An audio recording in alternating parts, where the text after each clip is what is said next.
OTB AM. With Gillette, put your best face forward with our new and improved razors.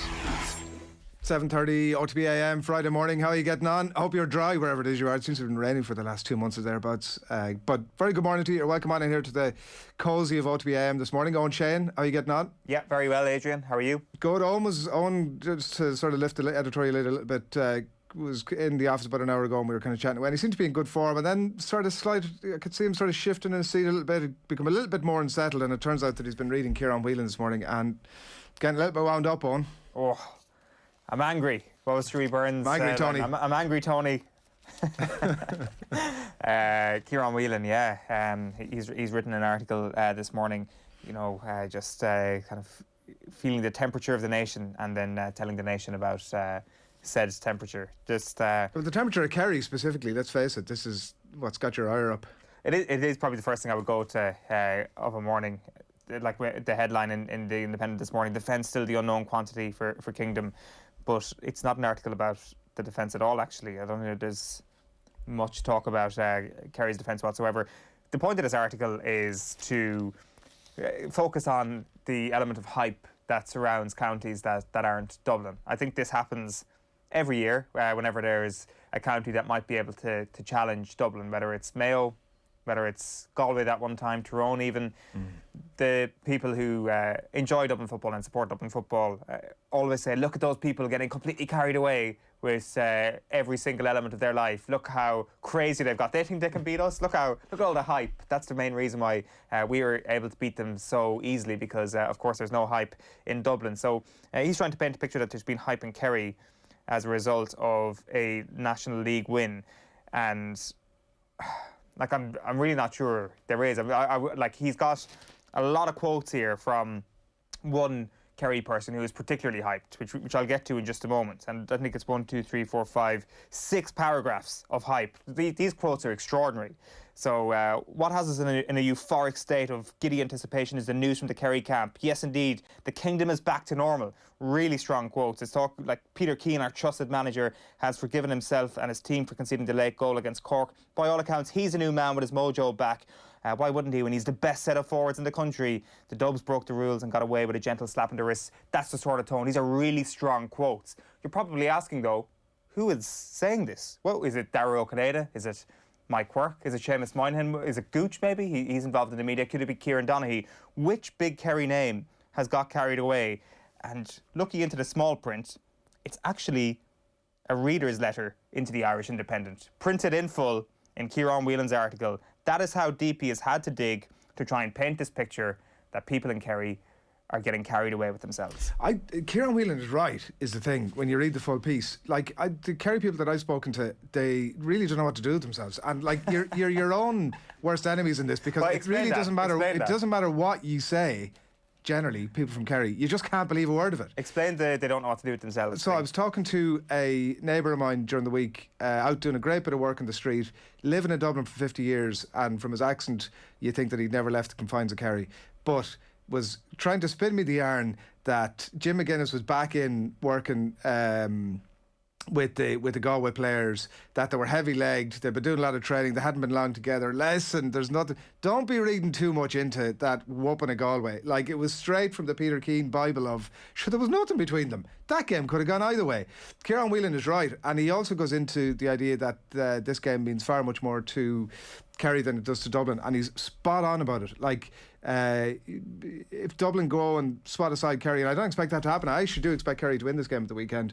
I think that if they can beat them, as he points out, by 6 or 7 points, there are mitigating factors for Dublin which they'll be able to write off. But from a Kerry point of view, it can be a real thing that they can point to later in the year and go, listen, we've been here and done it. Now, it only becomes properly real when they actually go there and do it, and then afterwards in the post-match interviews can say, well, look, when we saw them that time back in May and we got up to the whites of their eyes and we knew we could get it done.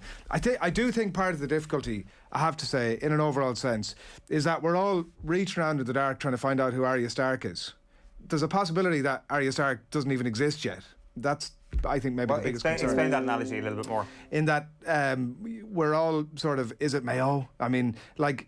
Oh, yeah, sorry. I see where you're going. I was listening to the brilliant new podcast from the production studio of OTB Sports during the week with Tommy and Paddy and Andy, and they were talking. They brought us right back in our minds to Croke Park at the back end of last year, where 3/4 way through the game, Mayo are putting the press on Dublin. It looks as if they can continue to squeeze this thing out, and suddenly the switch is flicked, and they're not. The veil is revealed, and they ain't no Arya Stark, and I'm concerned that there isn't one.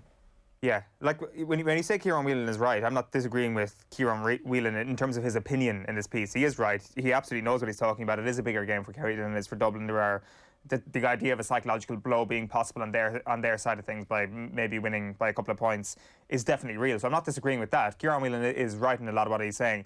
My whole point here this morning is that I find it interesting that he has republished an entire letter from the letter section of the newspaper to try and... What you're saying is the Dubs are rattled. Is that it? Is this the subplot? Well, maybe a little bit, but like the point is this obsession with hype. Who's getting carried away with themselves? I better try and find some sort of evidence that one Kerry person is getting a little bit excited by what happened last week, and I better publish it in full just to show that we're not getting carried away. You're getting carried away.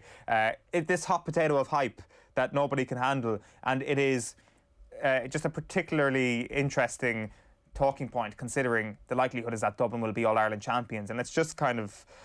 I can't believe it, Eoin. You're saying that Dublin are rattled. That's the only conclusion I can come to. I can't believe it. Like, is it a scenario that they will get extra pleasure from looking back at that letter in August and saying, God, look how carried away they got, and when it came to the championship they didn't even get to the All-Ireland semi-finals. Cork beat them again. Or like in the case of Mayo, it's like, look at all those people on Twitter saying great things about Mayo, and they couldn't even lay a glove on Dublin in the All-Ireland final. It's just this sort of circular motion of who was wrong.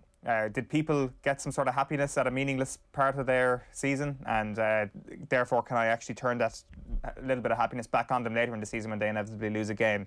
I just find it interesting. I just, like, I mean, when it comes to the actual football chat within it, I mean, everything he says is basically bang on. I just find it a curious observation. Now, in fairness, if the tables were turned and Kerry were the best team in the country, they would probably be going through the letters section or going through the forums of Dublin GAA fan groups or something to try and find some sort of hype, because it don't exist. I think if there's any of the counties in Division 1 who can tell you anything, it's that you can have glimmers of hope in Division 1, particularly against Dublin, and it materialises to nothing in the summertime.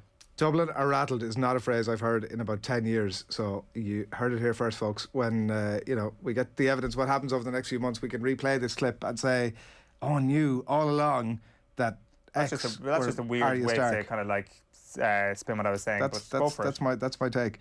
The other thing that's across some of the back pages this morning is that if Leicester fail to make the Champions League this weekend, that Tottenham are going to swoop for Brendan Rodgers, that they're obviously in the market for a new manager, and there's been a lot of conversation about this specifically over the last while. Looking at it, like, it's not a new debate. Should Brendan Rodgers go to Tottenham? No, I should say at Leicester that, they're a better club. But actually, when you break it down, certainly looking at the story this morning, I started to think that a move to Tottenham would be a brilliant move for any manager, really. And I include Leicester City in that. Like, I think that we've all been waiting for Leicester City's bubble to burst for a lot of years, and I suspect at some point it probably will, to be honest. Like, I know they've managed to win one Premier League and come back and replace some class players like Kante and Mars and others, the great Harry Maguire, obviously, to restore themselves somewhat to that position where they can certainly be on the brink of qualifying again for Champions League. So, I mean, I don't expect it to happen anytime soon, but I don't know how sustainable in the long run it is. Whereas a club like Tottenham, where a manager comes in there, the only way is up anyway. I mean, I think they can still get 7th even if Harry Kane leaves, for example. They'll still have that Harry Kane money. Does Gareth Bale hang around? Who else? They might be able to bring in 2 decent players with the Harry Kane money. So I think it'd be actually a good move for Brendan Rodgers. I don't know about that at all. I think Brendan Rodgers, if Tottenham is his only job at a club of a similar standard possible, he has to stay at Leicester City. And that is regardless of all the other factors at play here, which is that Leicester City's bubble, there's no evidence of that bursting anytime soon. There is no evidence whatsoever that Leicester City, if they qualify for the Champions League, are not going to use that money to really good effect in the summer, the added revenues. If they don't qualify for the Champions League, they'll be in the Europa What League age is next Jamie season. Vardy? He must be about 38 or 39 at this point. He's certainly pushing an age where he's not going to be able to continue to deliver the types of displays and goals that he's done over the last number of So years. Brendan Rodgers just leaves then? No, but I'm just saying that, like, there are reasons there to think that the Leicester thing is not hugely sustainable Do over you the realise long you're run. talking about him going to a club that are about to sell their striker for, like, I who's know. even more important than Jamie Vardy to the club? Yeah, only that, like, you know, the fee that Harry Kane will get will dwarf anything that Jamie Vardy could possibly get at this stage of his career. And what did Tottenham do with the Gareth Bale money? They did they waste it? I'm presuming they wasted it. On everybody except for Christian Eriksen, who is a good signing, but they wasted the rest. Well, Lamela is still around. Yeah, the it's rest of them are Look, it is based on the idea that Daniel Levy actually spends the money wisely. But yeah, I think that, like, I do think the only way is up. I think that, like, what they need in there as well, the other reason that I think he'd be a perfect fit for them is a good man manager, like, which they haven't had. And I know that it's not like in that distant past, but since Pochettino was there. And so suddenly, like, I don't know, if Bale hangs around, Reguilon is there, they bring in two really good players to replace Kane. They've got a good man manager, which latter-day Mourinho is not. Honestly, the only way is up, and I think that easy to see how they would finish above Leicester City next season as a point of debate. It's also easy to see how Leicester City can finish above Tottenham next season if they have Brendan Rodgers as manager. And considering Brendan Rodgers is the central character in this debate, it's basically at his completely, these options are at his disposal, and the one I think that he's going to take is to stay at Leicester City. I don't know, like, I know Football 365 did a great takedown of an article in the Daily Mail this week about Tottenham Hotspur potentially using the Kane money to buy Brendan Rodgers, which was quite funny, that spending £150 million on a manager is what Tottenham would do, which is obviously completely ludicrous that piece was ever even thought up. But that kind of points to where the power lies here. That Brendan Rodgers has the power, Leicester City have the power. Tottenham are not in a position here to be saying, you come manage our club because we got to a Champions League final a couple of years ago. Like, and for Brendan Rodgers, you're going into a squad that is weaker than the squad that is not finishing in the Champions League this season, and you are currently managing a squad that is about to qualify for the Champions League or just miss out on it by goal difference essentially this weekend. I just think it's bizarre to think that Brendan Rodgers going to Tottenham is a good career move at this point.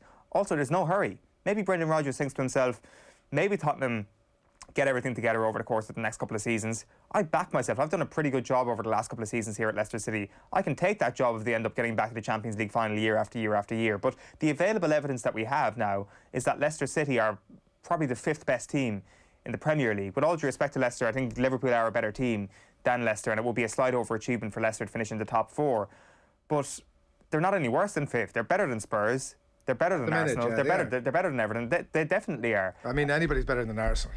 Yeah, That's that's true. But they're better than all those teams. Like, you're talking about this as if this is some sort of plucky underdog who has managed to navigate their way to the top four. It is an unlikely story. There's no question about it's slightly unlikely. As I say, I think they're the fifth best team in the league, but it's not like they're coming from 10th or 11th place to qualify in the top four. The recruitment has been outstanding. They have, like, yes, their owner is nice, but just because he's nice doesn't mean he's not extremely rich. They've spent a lot of money. Brendan Rodgers has got a lot of backing, and he's done an outstanding job in slightly overachieving with this Leicester team. I think if they qualify for the Champions League, you can say that is an overachievement, and I'd love to see them in the Champions League next season.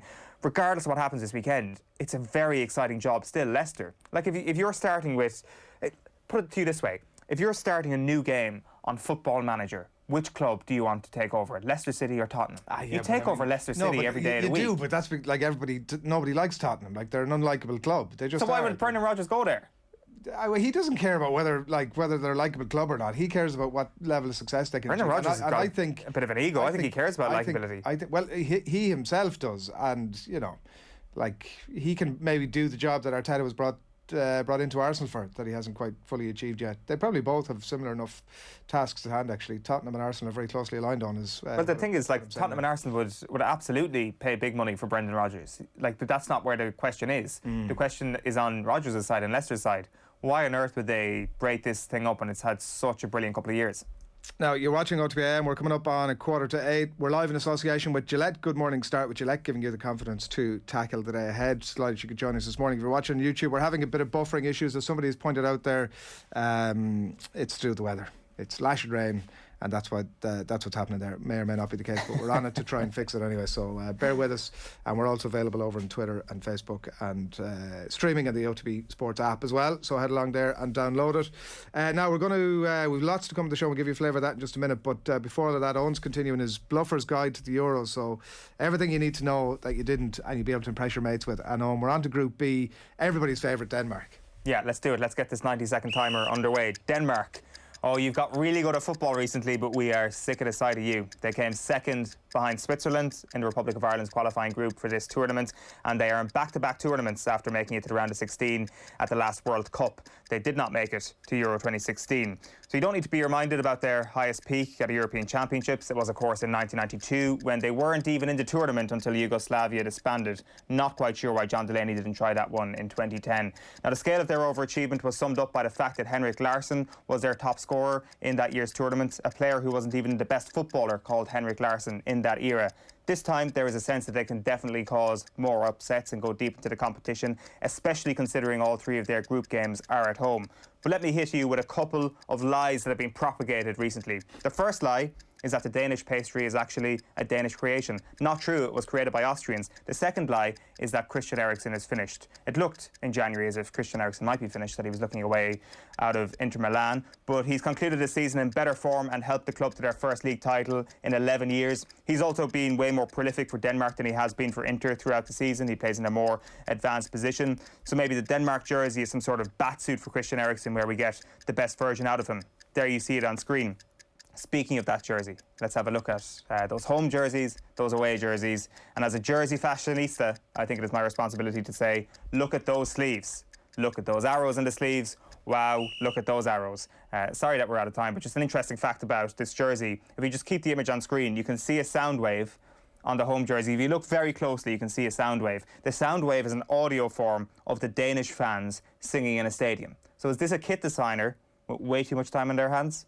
I think not. I think that person is very good at fashion, and there is your Denmark cheat sheet. And everybody loves Denmark, Owen. I mean, that was a fantastic guide. And they've got, in terms of like players, we're sick of the side of them, obviously, and we've just been spending a lot of time talking about Tottenham, but like Højbjerg. Who else are you looking at from that team that we should be keeping an eye out for? Like, it is amazing that we've become so familiar with them. It's that trio at the back that's really important for them. Kasper Schmeichel in goals, AC Milan Simon Kjær in front of him, and he'll be partnered by Andreas Christensen. Like, if they got injuries in that department, it's one department where they can actually handle it quite a bit. They'll have Yannick Vestergaard of Southampton on the bench. They'll also have Joachim Andersen on the bench from Fulham as well, who's played at the heart of their defence all season. Then in front of them is that midfield too, again, something we've become very familiar with. We got Pierre-Emile Højbjerg in there, who has played every minute of Tottenham Hotspur's season so far this year. So maybe he's going to be knackered come the Euros. And then beside him is our buddy Thomas Delaney, who referred to Ireland's defence as trying to open a can with your bare hands. His season has been interrupted by injury at Dortmund, and he doesn't seem to be in their best midfield three anymore. So you've got one guy who's played all the minutes for his club and one guy who's struggling to get into a starting team. Maybe that'll benefit them in the long run. And then in attack, as I say, Eriksen will be the number 10. But the main striker role is going to be interesting. They've got a guy called Jonas Wind, to you and me, 22 years of age. He looks like he might get the nod ahead of Kasper Dolberg. He's got 11 goals for Copenhagen in the Danish league this season. I went on to the Football Manager stats to see how fast he was. His pace isn't overly impressive, which is a shame. It doesn't go like the Wind, is what you're saying. Exactly, it is a massive shame. You're going to have Braithwaite of Barcelona. You're going to have Yusuf Poulsen of RB Leipzig on the wing. So it's a really good side. Like, their form recently since the qualifications has been pretty good. They finished second in their League A group in the Nations League. So remember, they got promoted a couple of years ago. They finished above England, behind Belgium, and then they beat Iceland home and away. And then they're 100% in their World Cup qualifiers so far. And they've beaten Austria 4-0 and Moldova 8-0. So the last little while, even after qualifying from our qualification group, they have been pretty good indeed. Yeah, and as we know, they bludgeon teams to death, and they carefully pick them apart. They give them a little bit of hope, but then carefully pick them apart. Unlikely to be a Greece repeat here, right? We're not looking at a contender. No, I do think they'll qualify. I think they'll come in second place. Belgium are the top seeds in this group, and I think they'll finish top, obviously. So Denmark to come second in this group. I think then we're going to see a bit of an upset in the round of 16. It's going to be Denmark versus Turkey, I reckon, but I think Turkey might beat them. It's just a great opportunity for both of those countries to get to the last 8. The winner of that match probably plays Netherlands, which is an incentive considering the Netherlands are weakened compared to a few months ago. And everybody on that side of the draw is on the opposite side to Belgium, France, Germany, Italy. So Denmark versus Turkey could be the key to a massive upset story at this year's Euro. So if I had to call it, I'm going to say they're going to lose in the round of 16. Wow. Who have you got for us? Who's coming up later on? Finland, another team we've become very familiar with recently. Beautiful. Right, stay tuned for that coming up a little bit later on. As I mentioned, you're watching OTB AM. We're 10 to 8 on this Friday morning. We've loads coming up. Here's a bit of a flavour of what's on the show for you this morning. We've Alan Quinlan standing by. Obviously, the Heineken Cup final is going to be the main talking point with him, so that's on the way very shortly. We'll give you a little bit of a clip of the Paddy and Andy football pod with Tommy, and that's your brand new GAA. It's the one-stop shop for GAA fix every week, and it's a brand new podcast, so download it from wherever it is you get your pods. Shane Curran is going to join us to look ahead to some comments coming in, by the way, for Eoin about that Dublin Kerry game, so that'll be the main thrust of that. Obviously, how bad are Galway obviously will be another question we want to get into, and I'm sure we'll touch on Jim McGuinness as well, on the potential of him joining Dundalk. We'll be talking about the return of the AerLingus College Football Classic. It's coming your way in August of next year. Paraic Kane is one of the main driving forces behind that. He's going to join us to give us the inside line on it. That'll be a little bit later this morning. Another Euros cheat sheet, as Eoin mentioned there. Finland at 25 to 9. We're going to be talking PGA Championship round 1, heading into round 2 in the company of Golf Weekly's Joe Molloy at 10 to 9. We've a live crappy quiz. I mean, you know, it's always live. It's always live. But it's particularly live this morning. And I'm absolutely certain it's going to be particularly shambolic, and it's coming your way at 9:10, and at 25 to 10 we've a little bit of Brian O'Driscoll, who was on with Nathan last night, and again we'll be looking to the Heineken Cup final. So that's all that. Do keep your comments coming in. I do want to give you just a quick flavour of a couple of bits and pieces. One on YouTube from Will, saying that whole section where myself and Eoin were discussing Kieran Whelan's column this morning actually sounded like Sheahan / Kerry are pretty fragile and scared of the implications of losing to Dublin again. See, this is where you can't win. I don't think that anybody's afraid of anything this weekend, because look, the inevitability exists that Dublin are going to be All-Ireland champions this year, so it's all about just making up the numbers until that point. See, this is the thing. Everybody kind of like that commenter would probably be saying, "Would you relax? It was just Galway." If the tone this week was like, "Oh, Kerry are amazing," so. Look, you see that you've put yourselves in this spot. Nobody can trust anything you say. And Izzo Cody has been in touch to say that the buffering issues that we're having on YouTube, it's the Kerry Mafia trying to prevent the hype. I mean, it's true. I can't argue. Also the rain. Can't argue with any of that. Now we're going to talk rugby. We're going to talk Heineken Cup final. That's all coming your way. We're going to do that in the company of Alan Quinlan. Here he is in conversation with the man of the hour, Ronan O'Gara. We didn't see ourselves as underdogs. I didn't see ourselves as underdogs. I thought we had a great chance. I analysed the game inside out and had a good look at it, and I just thought if we played our game, we'd be very hard to stop. We have fierce firepower, as you know, and Will Skelton, Antonio, Bugarita, Aldred, Liebenberg, Gordon, an awful lot of good players that can take it on up front. But then, as you know, the beauty is that you got to have attacks on a lot of fronts, and we can play well off 9, we can play well off 10, and we can get it to width, Quinny. So we got to have a good kicking game in a cup final, a lot of pressure on their ball. But you know, I think that was what was getting me a little bit nervous towards the latter stages of the week. Kind of, I was reading a bit of the Irish press and kind of going, well, Leinster expected to beat us, but I didn't see that. Tomorrow will be different in the fact that it's a French team and there is a little bit of a mental hang-up in facing Toulouse, but it's a very different team that faced them in the league, and we're far better than we were 3 or 4 months ago. Yeah, they're a really good team. They've Dupont and they've Colby, and they can score tries out of nothing, but that's what you expected at semi-final and final stages. Leinster put us under pressure at certain stages, and we didn't manage the ref well for the first 20 minutes perhaps, but then once we kind of got a grip in the game and we got our ammunition firing, we were hard to stop, and tomorrow's game will take a life of its own as well. Yeah, it's Ronan O'Gara in conversation with Alan Quinlan over on News Talk Breakfast a bit earlier. Morning, Quinny. Morning, lads. How are You you? got the scoop of the week. Yeah, he doesn't give much away, does he? But I suppose it's different, when you're doing these doing press conferences for these kind of games. That I think big game, a lot of pressure. That I think he can he can handle.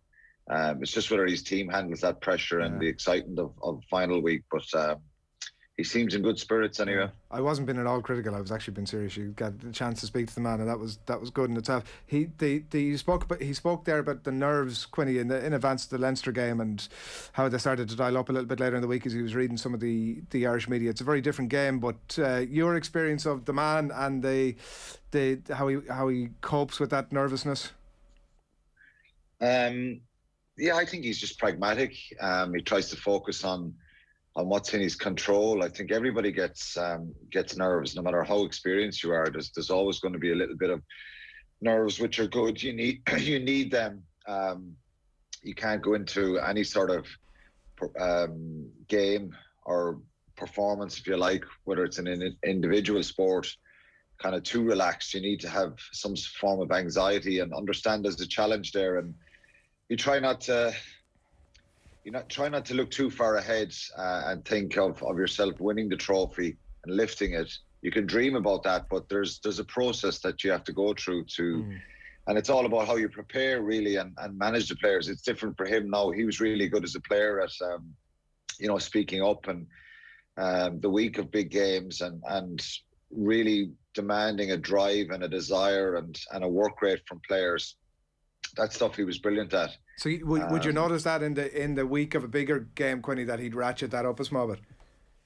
Yeah, look, everybody rugby is very emotional. You need to get that pitch right, and big games. Everybody will go into this final like they always do, trying to give it their all, give it their best, knowing there's such a big prize there. But I suppose getting a balance between confidence, self-belief, aware of the threats and the dangerous things, you're conscious of what the opposition can do, and hoping you can start into the game and settle into it well. Sometimes, I've been involved in finals where there's too much emotion, and there's a lot said about that final in 2000 when we played Northampton, that maybe we were too emotional and a little bit slow out of the blocks. So somewhere in the middle is good. Being very conscious to the opposition that if you don't turn up right, even if you're favourites, that the opposition can catch you out. So he was really good at getting that pitch right, speaking up, very simple messages about questioning people's desire and work rate and what they're going to bring. And then tactically, obviously, you have game plans and stuff like that to try and implement, but sometimes they go out the window and players have to manage that themselves throughout the game, the tempo of the game and what way the flow of it is going. How much a part of O'Gara's success this season, Alan, has been down to the fact that he's managed to channel his own love for this competition into that dressing room? Because sometimes you get French teams in the Champions Cup and you start to feel, they only care more about the domestic league than they do about the Heineken Cup. But it seems that this La Rochelle team are acutely aware, as much as we've seen a French team in recent seasons, about the importance of this competition. Yeah, I think it would be important, yeah. I think, obviously, when the round 16 draws came out, you looked at what way they were playing out. Leinster had Toulon at home. You think they're going to win that. Munster have Toulouse and Thomond Park. Very, very dangerous one. Not a good draw for a team who won their opening two games. So there was a bit of confusion about how the hell this happened, and but with the games being postponed and round, the latter stages of the pools, it was kind of luck of the draw. His draw was away to Gloucester, which you'd fancy if you were a La Rochelle coach, if you were Rodgers, and then you're going to be rewarded with a home run against Sale and potentially a home semi-final as well. So the draw has been kind to him, and Europe sometimes is about the draw. It's the luck of that semi-final situation for years, and that makes a difference. But I think he would have handled. He would have seen that opportunity, and I think there is a challenge with the French players. Some of the French clubs, when they get a bit of a run going in Europe, they love it. If they lose a match or two, you're not really sure what you're going to get. And I've experienced that myself, where some of the French teams, if they're potentially out or nearly out, even if they've only a glimmer of hope, they do kind of mix and match, throw the towel in, and you're not playing the same type of side that you would play at the start of the competition. So, of course, he loves the competition, and he realises that from a selfish point of view, if La Rochelle win, Rodgers' stock rises higher. John O'Gibbs is going to Clermont, his stock rises higher, and you're on a big stage playing in Europe. I think Will Skelton would be key to it as well. Having been there with Saracens, seeing what the rewards you can get from it, and I think it's just about belief. I think they will look at Ronan O'Gara and see what he's won as a player, going to Racing, then winning the top 14. They were beaten in the European final. What he did in the Crusaders. So there's a lot of respect for him. So I think getting the message across seems to have worked, and I think what I've seen from La Rochelle this year, they seem to be loving this run in Europe, and now they find themselves in a final, one last step, and they could be heroes, Will Skelton, so he had lovely stuff to say about Rog this week, about he doesn't come down too hard, he's straight when he needs to be, whatever it is he's doing, it's working. Is that the sort of stuff that you would have seen again from Quinny, like that capacity to be, like, it seems like he's kind of one of the lads when he needs to be, and in a very positive way, and been able to deliver. It's a relationship or a dynamic that allows him to then deliver the key messages when he needs to, and as I said, whatever it is that he's doing, it's working. Look, it never surprised me that Rog went on to coach and have players speak kindly about him afterwards and say how good he is, because obviously his rugby intelligence was always there. He's he very intelligent, the way the game should be played, seeing opportunities, all that kind of stuff, his own performances. But I think he was always, he's very straight, I think. And that's what you hear players saying all the time. They want to just trust and believe in the coach. And that doesn't always happen. It's a difficult job coaching, because you have to sit down and talk to people and tell them they're dropped, tell them they're not getting contracts, give them reasons why they're not getting those opportunities, the team. And I just never think Rog would second guess that or try and preempt those conversations. I think he would be always honest, and he wouldn't have to think about that. What do I say to this guy now? How can I give a bit of a spin on this? I think he's just very straight and direct, but very relaxed away from that. He treats people, he's an intrigue for people, I think. So he would like to get to know players. And I think, but then you realise that, if you mess up in training, he would give it to you. And he gave it to me several times. And I was running around after him, trying to kill him for the rest of the session, if I was on the opposition, or if we were mixed and matched, or if I wasn't playing on that particular weekend. But, you walk off the field and there's no grudges. There's no, he's the first one over to you, giving you a high five and saying, let's get on with things. He'd be pretty blunt, Quinny, would he, when he's giving it to you? Yeah, he could be blunt. Yeah, very much so. But then, would never kind of have a sour puss in him going around the place and, fall out with people. It was just all about the team. And so he's very straight and honest. And I can just, maybe it's hard to explain. He's the kind of coach that would be high-fiving you and putting his arm around you, a bit like some of the Premier League managers we see now. But there would be a fear then if you let him down, if you didn't turn up to training, and if you were dropping your standards. Because I know that myself, losing concentration in training, turning up with, half asleep. He hated that the same way as Paulie did. And that's why those guys are it doesn't surprise me that they're on at the next level and they're coaching, because they obviously have a massive understanding of the game. But, managing people isn't easy. You can have all the knowledge in the world about the way you want the game played. And I just think he likes to get on with people, and he's straight up. Like some coaches I would have had over the years are, you just don't know what they're thinking. You don't know if they like you, don't like you. Are they trying to rule with fear? Are they trying to keep their distance? Are they very conscious of that? Well, obviously myself and Eddie didn't click at the start of our careers, and I probably drove him mad, Eddie O'Sullivan. But coaching is different nowadays. Like, I think. And how would that manifest? You don't have to motivate players if you're going about the place, and like, you know, that thing like you're saying about, because the high five and stuff doesn't work for everybody, right? Like, you know, Jurgen Klopp obviously is a big example. I think that certainly stands out for me when you're talking about Ronan there. But what would with a coach like Eddie, how does that manifest itself? Well, Eddie said it himself. He didn't have time to get to know fellas and kind of put his arm around them, and it was he was under massive pressure. I think he was the one who came out and said that. So I didn't know Eddie. I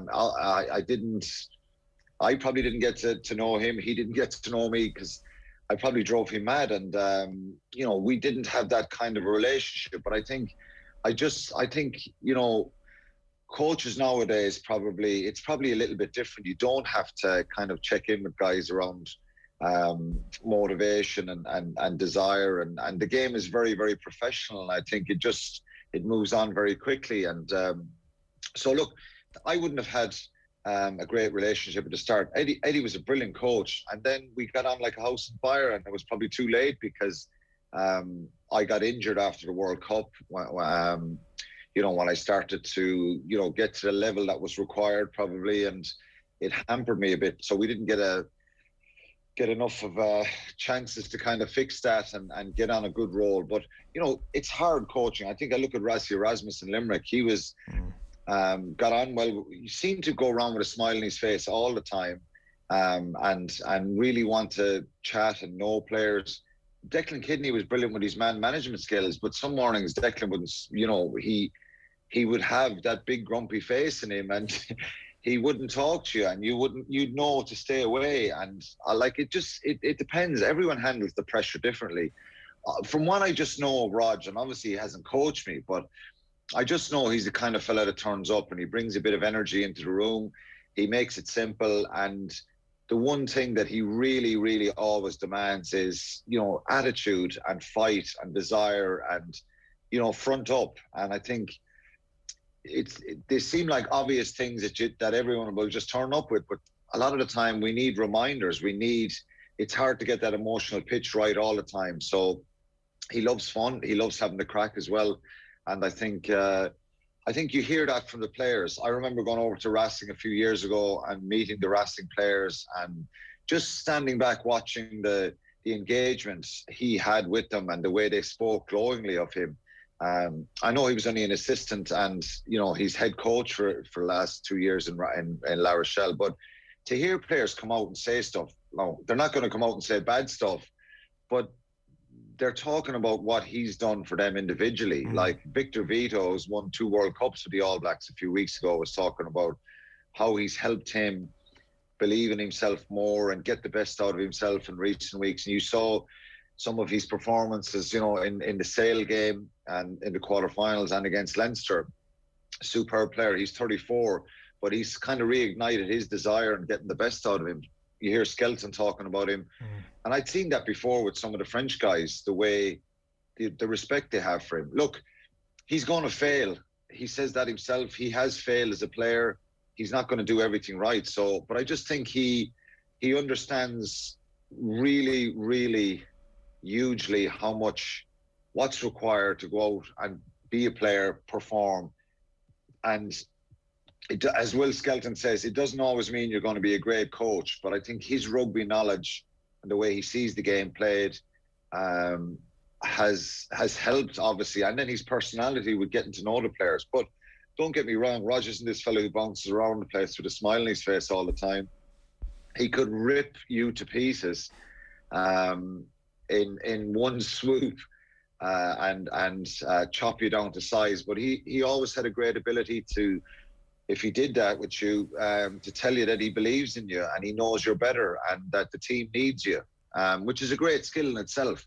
And you just know he means it. So that's why he achieved so much in his own career, I think, because, you know, against probably the odds at times, physically he wasn't the biggest fly half in the world, and that was something he had to continuously challenge with. But I always saw him, and the kicking, of course, as well, I always saw him spending so much time after training kicking penalties and spending so much extra time in the gym trying to make himself stronger and more powerful. And again, that doesn't make you a great coach, but I just think he gets on with people and he likes to get to know his players. And maybe, you know, I'm not criticising Eddie O'Sullivan because I think Eddie was a brilliant coach and had great success. But Eddie wasn't that type of coach, and a lot of coaches are not that type. But I just think the way, and it doesn't mean that everybody has to be like that, but I just think Ronan being so relatively young as a coach, he likes to bounce around with the players and have chats with them and have a coffee with them. And traditionally, the history of my experience would have been, you know, the coach wouldn't do that. The only time you'd really be kind of having a drink with the coach was after a big win, and he would mix around with you. But otherwise, the kind of mentality was, you know, keep your distance from your players, because you could be sitting down with one of these guys on Monday morning telling them they're dropped. Whereas he doesn't mind having a coffee with you or a pint on Saturday night and actually telling you, look, you didn't play well and we need to have a chat Monday, because he's the kind of fellow who's just, I don't think he what you see is what you get from him all the time. Well, and it'll be another challenge for him when he's Le Grand Chef next season. That's going to be another big challenge for him. When, you know, when it comes to contract negotiations, stuff like that. All that notwithstanding, Quinny, like the recent record, last 6-7 games, really very much stacked in Toulouse's favour. Is that the way you expect it to go this weekend? Yeah, well, look, I think they're favourites, Toulouse, and I said this when I chatted to him this morning was, you know, the history of Toulouse going for 5, be the first team to ever win 5. There'll be massive drive and motivation. They'll be very conscious and aware of that. Maxime Médard actually played in the final in 2008. He's the only one who's had that success in Europe. So Toulouse haven't won a Champions Cup since 2010. So it's a long time for them as well. So their players haven't experienced this either. But I think the history and the competition and the club, and I always say this about Munster, and maybe it's just because I played, even though, and you know, Leinster players will say it themselves who retired, they've won 4.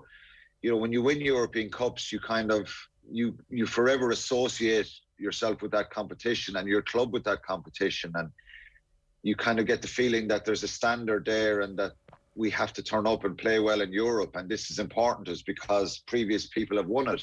So I think Toulouse, that history of the club, and they always competed so strongly in Europe. So they'll love to be the first. That's a great challenge for them. They're coming up against a side who, you know, 6-7 years ago were in the second division in France. So what La Rochelle have done is amazing, but it won't count for anything, any of that history.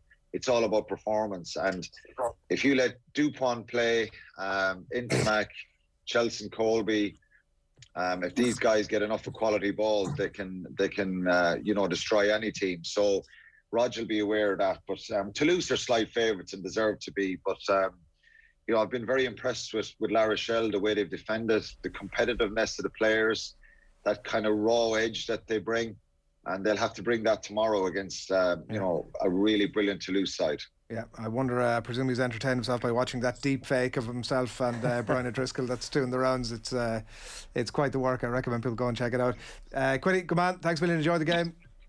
Cheers, thanks a lot. Alan Quinlan looking ahead to the weekend's rugby there, and we'll have him on again early next week for a full reaction to all of that. It is 13 minutes past 8. Do keep your comments coming in. There's plenty coming in. Many people feeling that Brendan Rodgers should get the hell out of Leicester City and get himself over to Tottenham on. So that's a thing we'll come back to. Well done on winning that debate. So just a little bit. I mean, I wouldn't be pointing it out obviously unless it bagged. And there may be other points that have come in that are slightly more in your corner. We'll bring all of those to you just a little bit. But it is 8:14. It's Friday morning. Pack show still to come on this morning's OTB AM. Live crappy quiz coming your way a bit later on. We're going to be talking golf with Joe Molloy. Up next, it's Gaelic football with Shane Curran. OTB AM on OTB Sports Radio, Ireland's first and only sports radio station. Allison scored! Unbelievable! The goalkeeper has scored! Have you subscribed to the OTB Football Podcast? If not, here's some of what you've missed over the last week. Would he be better at Manchester United than Solskjaer? Well, I'm only giving you my opinion. I believe so, yes. And he picked the ball up and threw it. Now, I didn't see the first one. I think David Kemp was my assistant. came over to me and just said, Tone, have you seen how Rory throws this ball? Subscribe now to the OTB Football Podcast stream wherever you get your podcasts and download the OTB Sports app. First up, a Go Loud original from Newstalk. Get all the news you need to start your day with First Up, the podcast that brings you stories, analysis and interviews with the top newsmakers. First Up, available each weekday morning from 7 a.m. on Go Loud. Subscribe to this podcast for free on the Go Loud app. OTB AM. With Gillette, put your best face forward with our new and improved razors. All right, episode 2 of the Football Pod with Paddy Andrews and Andy Moran in company of Tommy Rooney. Now available to download and listen to if you've already subscribed, or if you have the OTB Sports app, you'll get it there. It'll be already in your feed. But if you haven't, get on it. Just search for the Football Pod with Paddy and Andy and you will find it there. Here are the lads. Before we talk to Shane Curran about this weekend's football, here are the lads on the importance of stopping the kick out. I made a point on Twitter, like Roscommon conceding kickouts and letting Dublin have the ball like that. What? Like, if you give Dublin the ball and let them have it, that's just completely defeating the purpose of, like, Roscommon trying to set up an engagement line 50 or 60 yards from goal and hoping that Dublin will turn the ball over. That is just not going to work. If you want to be successful against Dublin, and you'll see by Kerry this weekend, they're going to push up on the kickouts and try and take Dublin out of their comfort zone. Because otherwise, if you let Dublin have the ball, they're so efficient, they're so comfortable. You're not going to win the game. Simple as that. The whole country, Paddy, is waiting for Cluxton to retire. Let's make no bones about it, right? And Cluxton isn't playing. You don't give them the kick out then. Your shields and goals there thinking, you at least have to put them under pressure. Don't give them them out. I think he might have put the first one or two out over the sideline, put one of them out over the sideline. Yeah. And so now is the time to squeeze and really put them under pressure. Cluxton isn't there, your main man, and then you're in trouble. But like Tommy, you're on about what impressed me. Again, it's their decision making on the field. So if you look at Roscommon, they win their first 4 or 5 kickouts. They're thinking, what's going wrong here? Do you know, Dublin aren't pushing on. Again, you have no Mayor Ferner coming into you now, and all of a sudden Dublin just squeeze the kick out. Bang. Yeah. It's literally that kick out. I think there's one from behind the goals where you just see James McCarthy through, and you just see him squeezing, and all of a sudden the game's over. Once you do that, game's over, the ball gets kicked out, someone blocks off, man, Fenton jumps up and catches the ball. And with that moment, the game as a competition after 10 was over. So that's what impressed me about Dublin, the decision making on the field. So in terms of squeezing the kick out and pushing up on the Dublin kick out, that's obviously something that Mayo got so right, and it's why they were able to challenge Dublin in so many ways. You were able to challenge them so well on Cluxton's kick out. You know, put them under pressure. Are Kerry going to be able to do that? You saw them push up on Bernard Power at the weekend.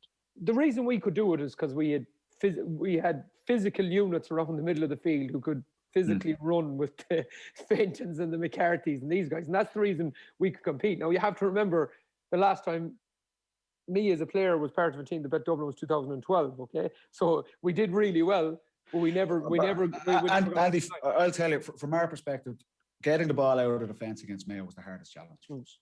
And that's why they were successful. And it wasn't necessarily the kick out, it was the second phase. So if Mayo conceded the ball short from Clucko, we'll chip it short to Mick Fitzsimons or Johnny Cooper or something. Mayo's press after that was what, and Killian O'Connor was brilliant at it. Such a horrible man to play against. Yeah. He's just getting his hands on you. He's slowing the ball. He might give away a free and just slowing the whole transition down. Kevin McLaughlin the same, Andy the same. Just, it was the press from the Mayo forwards. It was a real hardness and work rate from them. And that's what made it so difficult. Not necessarily the first kick out long and Aidan O'Shea might win it over James McCarthy's head or anything like that. It was the whole forward unit pressing. And that's why it was so disappointing to see Roscommon's approach of just giving the ball. Roscommon were trying to set up an engagement line. They were bringing the forwards out to around the 45, if you look back at it, and trying to tackle from there. But Dublin had all the momentum, so composed on the ball. Like, that is not going to work. That style of play against Dublin or against Kerry, if you give teams that are that good. I'd actually put Donegal and look at Donegal's performance against Toronto. I think they're quite good at it as well. If you give those teams the ball, they're not going to just kick it back to you. Like that, Roscommon's tactics was nearly like a Division 2 team. Like, and it just seemed like, you know, particularly like say with a new goalkeeper in goal, Roscommon had the wind at their back in the first half. Push up on the kickouts. It's a bravery. It's a mentality. And by conceding it and letting them have it, And Kerry will not do this. Kerry will be, whether it's Cluxton and goal, whether it's Shields or Evan Comfort, Kerry are going to be pushed. They'll have their half back line up at midfield. They'll have their midfielders pushed up to the 65, and their 6 forwards will be shouting and roaring and trying to get a hand on the ball. And that's what Mayo did well against Dublin and why we struggled with it. On that press, and for the way you used to do, Tommy, just quickly, sorry, on that press. So I was the weakest tackler of the 6 of us up top, okay? So if we were playing against Cluxton, I would go to the left, like Cluxton's left, like, because he'd have to open his body to kick it to the left corner back. It wasn't just run into a position. Get yourself. We were still trying to target you, Andy. We were trying to get Clucko to use his rifle to kick it out there. Where we could, like. Please don't come near me. So that's why Jack McCaffrey on Andy Moore in there. That's because that's why I was so loud. I was always asking for help. So like Killian used to go there. So we were hoping that if Cluxton had to go short, he had to go to either Cluxton or Killian's or Jason Doherty's side. Because them boys were really good at tackling, so they used to squeeze it. Then I could kind of I was good at spaces. Come across. So there was thought in it. What I'm saying is you hear Cluxton isn't playing with 5 minutes before the game. You're saying, right, lads, we're switching this here now. Come on, pull them over to a tactics board and you get them moving. That is brilliant stuff from Andy Moore and Paddy Andrews there with Tommy and the Football Pod. As I said, you can head along and download that to your feed, subscribe, give it a great rating is the main thing that we want to do this morning. But it is good stuff and it's really the best way to tee up your weekend of football viewing, as is a chat with Shane Curran. Good morning to you, Shane. Good morning, guys. How are you all? That all seems really easy. You just, 70, 80 minutes, push up on that Dublin kick out and easy as that. If only it was that simple. And again, I suppose teams in Gaelic football now are looking at the maximum ways in which they can turn over the ball from goalkeepers' kickouts. And the two boys were talking a lot there about how it's done, and in many ways 100% correct. It takes an awful lot of energy. It takes an awful lot of concentration, and the better teams do that for longer. Yeah. Like looking at Mayo, for example, it was a big part of that. Listening to the conversation I happened to be lucky enough to be at the game last year. It brought me right back to 3/4 of that game where you're looking at Mayo thinking, geez, they could actually carry this off. But it is a very difficult thing. And Andy was talking about the physical units that Mayo had out and about the pitch. Kerry certainly have some of those, but is the biggest challenge with that, Shane, trying to do it over that prolonged period of time? Do you almost need to concertina in and out of that full court press over the course of the game? Well, when you look at the press, Tommy, and for our listeners there, I suppose it's kind of in the abstract on radio, you're trying to bring it to life.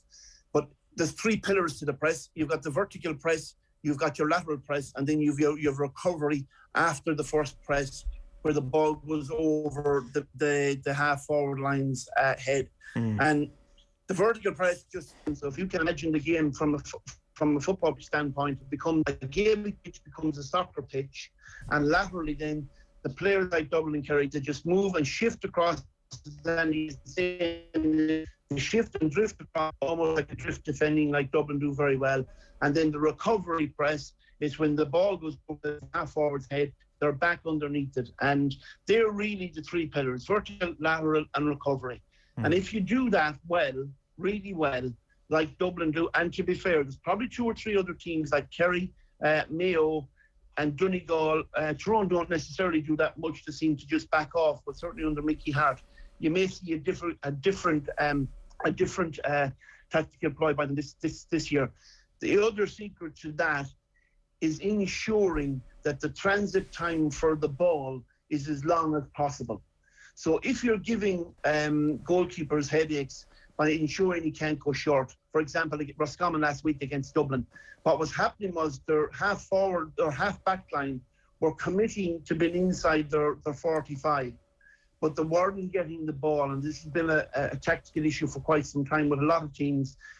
The Dublin half forward line just drop off in anticipation of the goalkeeper going long. The other players on the weak side have drifted over, and you're left with a complete imbalance then of players from the one team against the other team that's kicking it out because they haven't committed to going short. So if the transit time of the ball is long, teams like Dublin will kill you because that physical presence they have in around the middle third with McCarthy and obviously with Fenton in particular. And when they win first phase ball, on 1 or 2 occasions, Brian Fenton owned the ball. their transit time then is so quick because there's players around it to just shift it very short. The ball is always in control. They can kick it long then if they want. I think into Kieran Kilkenny on 1 or 2 occasions for marks. So it allows them, because there's so many players around the ball when it drops, to actually transition very quick. And these are the things that when you're setting up your press, you've got to be really, really strong on. Concertina, as you said, keeping that pitch very tight and very close. But a lot of teams like Roscommon, they go at it kind of half-heartedly with maybe 6 forwards pressing, but the disconnect and the voids on the pitch are created because the half-back line doesn't push up, the full-back line doesn't push up, and therefore then there's far too many gaps to play out through. That makes sense, Shane. But like, just to pick up on what you're saying at the end there about Roscommon, like when you were watching that last week, it sounds like you're making the point here that it was a decision by Roscommon, or sorry, not a decision by Roscommon, as if they were almost unaware of the ineffectiveness of their own press. So were you frustrated by how they approached that Dublin kick-out last week, or were you like, I can actually see why this might happen? No, you're very frustrated because you know that they're not committed to it. Right. They're kind of, but they're not. And there's no structure to how it's how the actual press is done. And it's very simple. The structure should be very simple. Every void on the park should be filled up. So if you think of a football pitch like a 3-way highway, and you're driving down the highway, your right and left lane should be filled along with your centre lane. And what happens with teams like Roscommon and maybe other teams as well, they've not practiced keeping the connection between their half-back line and their half-forward line very, very close. And that's key to it. If you don't have that, what happens with Dublin is they'll pull you all over the place, you'll have voids all over the pitch, and they play out through you. And with Roscommon's press, they press once, but once they're beaten with the short ball, because the ball is under control, the recovery is poor. And Dublin played out through them with 2s and 3s then coming out through the lines. And when you're pressing football, there's only 2 ways that really you can beat it. If you remember last year, Sean Patton, I think against Tyrone, the year before now, the way the time is moving, he actually beat with a really long kick and it took out everybody. Now, that was just exceptional skill. It won't happen all the time. The size of the pitch from the 21-metre line to the opposite 45-metre line is approximately 79, 80 metres on the longest pitches. A goalkeeper will kick at maximum 65. So you know where the drop zone is going to be if you press fully and coordinatedly around the pitch. It's down to maths, really, I suppose, in many ways. But it's also down to the connectivity between the goalkeeper, the kicker, and the receiver. And in poor teams, or in teams that haven't practiced this properly, we've seen Galway last week, we've seen Roscommon, we've seen Westmeath and many others. They make the mistake of committing to a short kick-out, and the goalkeeper goes long because there's an intermediate press from the opposition, which Dublin do better than anybody. And danger kicking into that Dublin midfield as well, Sheahan. Yes. Cluxton factor obviously didn't play last week, and he's unlikely maybe to play in the league at all, and then come back into the championship. But even at 39 now, given everything that you've just been talking about there, and Dublin may well obviously win at the weekend without him, and there's a little bit of an element of the phony war obviously about it. But even at 39, given all the factors that you've talked about there, given that he might be the best pinpoint accuracy goalkeeper that we've ever seen from the kick-out. Is he still at that age the most important player to Dublin as you see it? No, and the reason, and this hasn't been derogatory towards Stephen Cluxton or anything like that. No, he's not. And the reason for it is whether it's Shield that was in goal or Comerford. Comerford in particular is very comfortable with the kick-out. The way the Dublin system of play means that really anybody or anyone that's relatively competent can play in goal very effectively. And it's their power of athleticism, the power of the running, the opportunities they open up from the kick-out means that really Evan Comerford, if he's in goal, he would do the exact same as Stephen Cluxton. Surely he's better than that, is he, Cluxton? He's better. What level are we talking here about Cluxton? I mean, He's got them out of sticky situations in the past, and I'm not sure if Evan Comerford was if you substitute Evan Comerford into the 19 drawn final, for example, that he would have done the same job as Cluxton. It's the high pressure execution. It is, but they're so good at it. And look, you just stopped me before I finished off. I think that's where Cluxton comes into his own. I think when you have high pressure, when Paraic has failed, that experience, that the longevity that he's been in the position, the relationships he's built up with the players, the trust and understanding that there is, that's probably the difference in Stephen and maybe Evan Comerford coming into the team. But you know, you reinvent the wheel and you go back 15 years. That this isn't learned over a 2 or 3 season time frame. It's learned over lots and lots of seasons with lots of players trusting each other to be able to execute what they put into practice. And that's the key with Dublin. They're so good at executing what they practice. Other teams have a fear of actually executing what they practice, and they revert in many cases to type. And if you look at Kerry in the 2019 final, they had suffocated Dublin and then for some reason in the second half, whether it was physical, whether a confidence thing, whether it was whatever it was, they just completely dropped off. And if they had the confidence to continue with that, and you can lose a score, you can lose a goal now and again. I think that's the team that will eventually take Dublin. But your point on Stephen is well made and Crooks is well made. Yes, when it comes under pressure. But in the round, for these league games, and in particular for most of the championship matches, Evan Comerford, Sheahan was in goal last week. Most of them can play very simply through the lines, and they're very competent as well because they're practicing more than most, and there's no...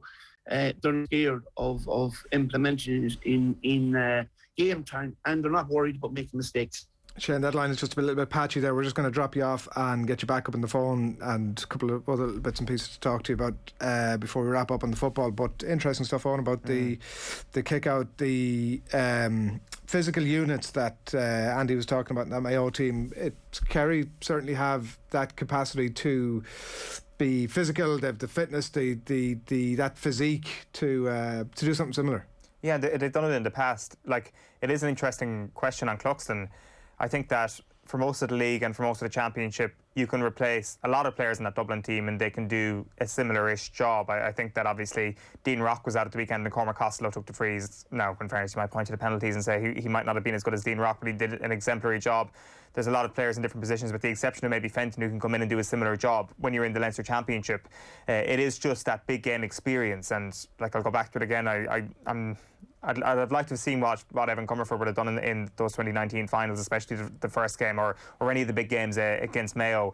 That is Cluxton. He is unbelievably composed under pressure. He is ridiculously good. He is the best in his position of all time, and he is kind of quietened a lot of the critics even over the last few years, because the criticism might have been out there. It's like, oh, you've got Fenton in midfield, how can you not be a good goalkeeper? I think what he did in 19 especially was just extraordinary. So it's a difficult question as to how do you actually get that big game experience into someone like Comerford when you want Cluxton for that, because he looks like he's going to be going nowhere anytime soon, Stephen Cluxton, and I'm sure we'll see him back in that number 1 shirt pretty soon. Okay, I think we still have Shane with us there. Shane, listen to Dermot Connolly had stuff to say this week about Kerry are something different this year, was the words that he used, and it started me to think that had like everything that happened last year with Cork obviously and the fallout from that, and from everything you hear, although there's been denials about it since, that Peter Keane came sailed very close to the sun, let's say, in terms of future with Kerry. Is there a possibility that some of that stuff has freed him up from the pressure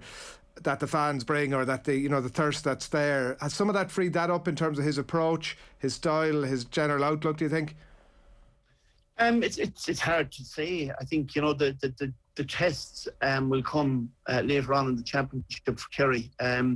Football, as we know, league football is completely different to championship football. But the one thing about the wins again, Galway last week, and I think if they can turn it into a competitive fixture and maybe even a win again in Dublin this weekend, it builds confidence in what they're trying to do. And certainly, as has been alluded to over the course of the conversation, they have got big athletic men, and that is a big key. Now, whether Peter Keane has the experience and has the confidence to allow them off the leash and to allow them play at that level consistently, and particularly when it comes to the nitty-gritty team against the likes of Dublin, is he going to actually revert to type, or is he going to trust the players? And that's really what it'll come down to. And in Kerry, as we know, they have the players all over the pitch. There's probably question marks about them defensively. There's question marks maybe from their own restarts. But I think that of all the teams out there, they're the one team maybe along with Tyrone and possibly Mayo, and I don't think Mayo have gone anywhere yet. I think some of the players are actually replacing the guys that are household names are as good, if not better. And certainly give them a couple of years, they'll be thereabouts. They rely on Aidan O'Shea coming out around the middle third of the park. I think more than around the middle of the park for Kerry gives them something different. And that's the type of thing you need to be really, really good at against Dublin. You need to be able to press them, put them under pressure, but to be consistent at that for 80, 90 minutes takes a huge amount of energy. Yeah. And that means your 6 or 7 players off the bench have got to be as good as your 6 or 7 players on the pitch, and they've got to be all in sync with each other and know their jobs the minute they come on. And that's where I suppose Dublin are so good. Everyone that comes on is as good as those that have gone off. And Kerry are probably getting there, but are they there yet? Time will tell. And will Peter Kane have the confidence to continue with that? That will be answered over the summer. Yeah, we'll get a bit of a sense. Two things to talk to you about. Peter Keane, as you mentioned there, he said last weekend that Galway gave Kerry a good run. Obviously last weekend, a very tight game. Hard to make a case for ring rustiness with this Galway team, Shane, given that the run is now 4 without a win. What's wrong with them? It's hard to know. It's hard to pinpoint it. Obviously, I suppose everyone knows there's been rumours of some upheaval in the background with players and backroom staff and things like that. And these things happen around this time now, and it's getting tetchy. It's getting up to championship time. But beware of a wounded animal, I suppose. And Paraic, he's got a big job in his hands now. Firstly, you've got to lift the players. That's crucial. And the players have to have trust in the management as well that can be done. And you've got to build them up, and you've got to build their confidence back. Last year they took a huge defeat against Mayo in the league, but suddenly 2 weeks later in the Connacht final, or 3 weeks later in the Connacht final, they were able to run the game to a point, and possibly many instances without a penalty being given in the last few minutes would have won that match. So that can happen, but I think, if you're taking heavy defeats week in, week out, and you're not building confidence, 4 defeats in a row now, and if things get too touchy in the background and players lose confidence in the process, then everything breaks down. Everything becomes harder. Training becomes harder. Motivation becomes harder. Confidence is shot. And it only takes maybe a defeat this weekend to Roscommon then to put a final nail in the coffin, because they have Dublin in their final game, which won't be obviously easy. And if you're coming off 2 defeats, and particularly to a local rival this weekend, both teams, it's an important game for them. Roscommon, in many ways, people would say that they put it up to Dublin, but really did they? And I wouldn't expect Roscommon to do so either, to be fair. They're not just at that level yet, but in Connacht, there's been very little between Roscommon, Galway and Mayo in the championship over the last couple of years, save Mayo in a knockout game last year beat us quite convincingly in the Hyde. Roscommon have had the Indian sign over Galway. They've been very competitive, or beaten them in finals and semi-finals over the last number of years. And this will be a marker for the first week in July. I think it's the 4th of July that both teams meet in the championship. This will be a marker, no doubt. And I think it's a bigger game for Paraic Joyce and his management team than he would have liked at this stage of the season. I think for Anthony Cunningham and the Roscommon management, Stephen Poacher has gone in as a coach now. Stephen is very well known from his work in Carlow, and a brilliant guy, brilliant coach. I think they'll work through the process over the next few weeks, and they'll see where they can get improvement. For Galway, there doesn't seem to be a plan. Or if there is, the plan has gone out the window. Confidence is shot with the defeats. And maybe there's a lack of trusting between all the groups. But you'll have that answered over the next few weeks. Yeah. There'll be no better man than Paraic Joyce to turn them round. And beware, as I said, of the wounded animal. Galway have the players, but have they got that confidence to go on again, implement what they do in practice? One last one before we wrap, and briefly, Shane, if you can, Jim McGuinness been linked with a move to Dundalk. Seems to be serious conversation. You've obviously crossed that boundary between GAA and League of Ireland before in a slightly different context. Can he make a run of it? Well, I'm not too sure of the context of where it's coming from. Can he make a run for it? Absolutely not. Soccer is a completely different game to Gaelic football, and the skills required for soccer are probably. And I'm not saying that Jim hasn't got it, but it takes a long time to build up and understand the culture around the in difference to the Gaelic culture, and the social competence that's required with soccer players is completely different to what's required for soccer players. It's a completely different game altogether. And to actually change and move over from one game to the other in the space of a year or whatever it may be that Jim has added, I think he was in a psychological he's added sort of 5 or 6 years maybe, yeah. Yeah, but not necessarily in a deep coaching context. I think with Celtic he went over. I think that was more to do, let's be straight, about connectivity and giving him a start in part of his life, which is great, and it was great to see. And I'd love to see somebody make that divide. But soccer it's a dinosaur game at that level. There's a difference between amateurism and football and professional football, even in this country. And the League of Ireland is full of dinosaurs. And the up the levels you go, it gets harder. And this is that's even seeing Sheahan Keegan. He has his UEFA badges and all made, but he's coming from he was coming from a statistics when you say it's full of dinosaurs, Shane, are you saying that Jim McGuinness is too good for the League of Ireland, or what do you mean? No, I'm not saying that. What I'm saying is that professionals, I'm not saying the League of Ireland, professional sport is a different animal. It's a completely different animal. And you're found out very, very quickly by professionals as well. Professional footballers have a nuanced way of looking, and they come from different backgrounds, and they're very, very skeptical about people who haven't done the hard yards. And if you go back even, I think your man, the English rugby player, Clive, manager, Clive Woodward went to Southampton. He didn't last a wet week in it, because the language, firstly and foremostly, is completely different. And you may say that's not important, but the language context is hugely important. And I mean, not about whether you speak Spanish, French, or English, but even more so now, and even in the League of Ireland, there's more nationalities playing it. But the language used and the language couched in from a tactical point of view is completely different to what's done at soccer level. And you can say, well, I've experienced in NFL, and I've experience of the National Hockey League, and I've experience of basketball, and I've experience of Gaelic football. But soccer is completely different and completely nuanced. And Jim McGuinness, fair play to him for having a go at it. But I don't think that serious clubs would look at Jim McGuinness from a managerial and coaching point of view and say, this man is going to make a difference to our club if we want to get to the next level, for example, in UEFA competition. It just simply will not happen. Like, he has done the hard yards to a point, though, Shane. It was youth coaching with Celtic, and then he went to China, to Beijing, and then he was a head coach when he was in Charlotte. I completely understand the scepticism around Jim McGuinness being a soccer manager, but he has, in fairness, done the hard yards to him. And when it comes to the Dinosaur League point, it's a Europa League team he might be going in with. So I'm not sure. Is some of that cynicism maybe a little bit overplayed with McGuinness? Is the GAA label actually holding him back a little bit? I know, because let me tell you, a lot of these guys that are in the dressing rooms wouldn't know what the GAA is. And I can tell you, the hard yards for me wouldn't be the likes of Charlotte DC, which would it be League 3? Would it be Nationwide League in the UK?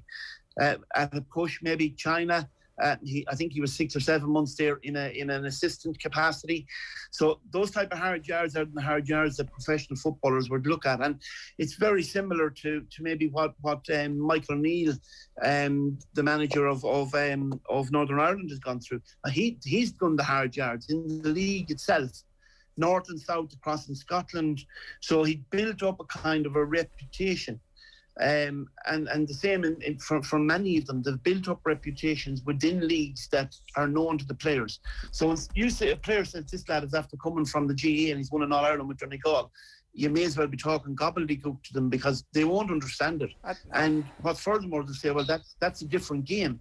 And they will find out, they will be found out. And mostly because it's very difficult to change that language around and change your competence and your culture around what you're used to in 5-6 years. In my experience and in my opinion, that's not possible. And you end up being thrown to the wolves. Then you're the sacrificial lamb for somebody somewhere along the line if it's not going well. And then it's an awful lot easier. Point the fingers at the likes of Jim McGuinness because, oh, well, he's not from that background. We made a mistake. Bye, Jim, and move on. Yeah, and that can happen with fully established football managers too, by the way. They can come in and have very short spells at clubs. No, absolutely. Yeah. I agree 100%. You're 100% right. But it happens a lot quicker when you're not even established or fully established. The patience levels might be less. But look, I'm sure he'd make a very strong case, and I'm sure he's probably in the process of doing that right now with the Dundalk ownership, that he's the man for the job, and we will follow it with interest. Shane, pleasure as always. Good man. Enjoy the football the weekend. Really enjoyed it. Looking forward to the football, lads, and thanks very much. Top man. Shane Curran on the line there, looking ahead to the weekend's games this weekend, and packed weekend across off the ball as well, by the way, on Saturday from tomorrow from 1:30. It's going to be a brilliant Saturday panel. In case you haven't had your fill of Dublin Kerry from Thurles 2001 and nostalgia this week, we're going to be joined by Mike Frank Russell, Paul Curran and Colm Keys to pick through all that, and obviously a bit of a preview of Sunday's game as well. 3 to 5 football all the way. Mark Lawrence and Johnny Ward and Shane Keegan, who Shane mentioned there, will talk all things Premier League, looking ahead obviously to the final weekend, and we'll have selections as well for our team, manager, player, goal and moment of the season as well. So that's all coming away on Saturday. And over on Sunday then it's Dublin and Kerry updates. Paddy Andrews and Eoin Sheahan are going to be at that game at Semple Stadium, and we'll be having a bit of post-match reaction to that too. Live Premier League commentary of Liverpool against Crystal Palace, who can secure 4th. Stephen Doyle and Brian Kerr will be on that, and the paper review a little bit later than normal, 2 to 3. George Hamilton and Mort Charras and Calig will be on duty for that, and we'll have updates as well from the US PGA. We'll have Lawrence Donegan over the course of the afternoon as well, just to look ahead to what will be the final day at that stage. Now, you'll have heard over the last not quite 24 hours but thereabouts, the announcement that the AerLingus College Football Series is coming back to Dublin next year, and I'm delighted to say Padraig O'Kane from the Irish American Events is one of the driving forces behind it and joins us on the line. Morning, Padraig. Morning, how are you? A great 24 hours. Obviously you've had a little bit more advance notice than that, but Nebraska Northwestern next year, it's been a great week, news week for you. Yeah, look, it's take 3 obviously in the series. We've lost 2020, we've lost 21, and it was good to see footage coming in. I think we launched in the States in Irish time yesterday. The teams were told at 4 o'clock, and the games were announced here and in the States at 4:30. But to see the Northwestern team last night with Pat Fitzgerald when it was announced live to them, it made it all worthwhile. These are young men who have an opportunity to now go look forward to this in 22 and move forward. And same with Nebraska. We got to know the lads very well because they were meant to be involved in 21. Coach Frost has updated their guys, and it's great. We're delighted. We're delighted that Nebraska we could fit them into a schedule or work around their schedule more to the point. It didn't work out in Illinois. Hopefully they'll come back in one of the future years. But to have Nebraska, we built a relationship. It's ironic. We had them here in February of 2020 with a team of 12 in the morning. We're in deep planning. Little did we know what was going to happen a month later, etc. But at least we had that opportunity to build with them and drive this on. So and they were selling extremely. An unbelievable team. They come from one of the cardinals of college football. They have a stadium that has a capacity of 85,000 people, and they've consecutively sold it out up to COVID since 1962. So I think that's 325 times. So we're definitely going to see a sea of red here next year with Nebraska, and Northwestern won't be too far behind them. You mentioned about 20 and 21 of the cancellations. Were you concerned at any point that it was going to be really difficult to reignite the series? Yeah, and look, it was because we're working. Please God, the 23 game now will launch at the back end of August of this year, and we get back into the 2-year cycle. So we're already working